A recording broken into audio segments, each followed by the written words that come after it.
And welcome back to the Factor Uncensored. Inflation continues to bitch slap the American family, and that includes at the dinner table. Houston has one of the largest food banks in the country, and the people in charge say they see more and more families looking for that help and help to feed their families in these rough times. And there's a way for you to help out as well. Take a look. Brian Green joins us on the Houston Food Bank. Brian, I hear there's a growing need, not just here in Houston, but around the country when it comes to people eating and needing the assistance of food banks. Yeah, pretty much the Feeding America food banks are all reporting the same thing.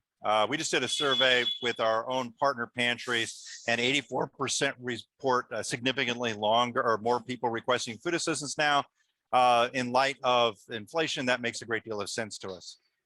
And obviously people can't keep up with the rising cost of food. How does that affect you guys in trying to meet this demand? Well, it's interesting that actually the rising cost of food is actually only a small component of this. So when you look at rent and transportation costs, that eats up more than half of the household income for the lowest 40% of American households. So those inflation rates have been significantly higher. And the reality of food insecurity is generally not about food, it's about income, where the income doesn't meet. So the rising food prices just makes it even worse. Mm-hmm. Now, in our case, we don't buy most of the food. We go for surplus in the food industry. That's why we're able to do 3 meals for $1. Our challenge is when you have all these shortages, that means there's less surplus, which is bad for us.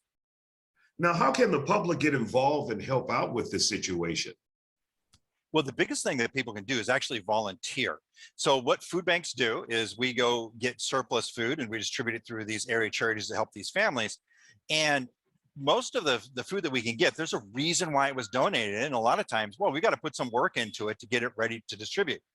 Now, pre-pandemic, we had huge numbers of volunteers. We had 85,000 volunteers a year at Houston Food Bank, and we're still trying to recover, to get back from what the pandemic cost us in terms of volunteering. That is the number one thing that people can do for us is you volunteer here. That enables us to say yes to more of these surplus donations that we have to work. And what about those families out there who may need assistance and didn't realize, hey, I can knock on the door of the food bank? Yeah, well, don't knock on the door. Actually, if you just give us a call, or actually the best way is if you, because if you use your smartphone, go to the website, houstonfoodbank.org.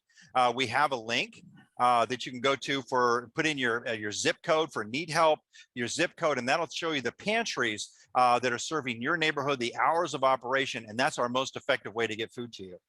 All right, Brian Green with the Houston Food Bank. Always good to see you, and thank you for the job that you're doing in this community, sir. Well, Isaiah, I really appreciate you standing up for people who are trying to make good in the community.